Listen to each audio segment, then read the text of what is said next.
there are also so many opportunities for us to decentralize, Sam. And one of the things that came away from me from Camp Out, and I was thinking about this in the context of decentralization, we had lots of these brilliant conversations about minimum viable, like what's the simplest steps that we can take.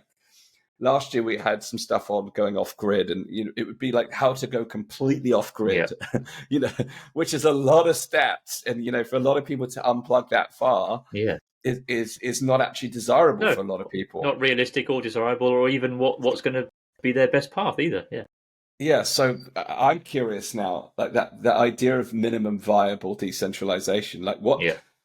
And I was thinking, like, how can I take further steps to unplug from the current system that is like comfortable, easy steps? I'm so glad you said steps down, because you always hear me when we have the the group calls or the webinars is take steps, and when you're just taking steps that are viable for you, you always feel more empowered.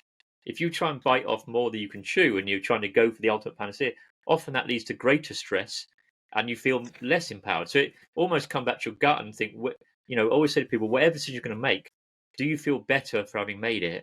Or do you feel more scared and less empowered? And that's your barometer. For me, even the financial state is you've improved your situation if you've got some of your assets in self-custody, you're less centralized, you've got some different asset classes.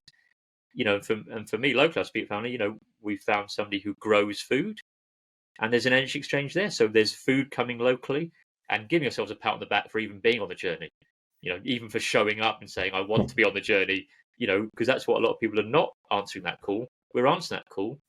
Every step you take on that journey, give yourself some respect and, and a pat on the back.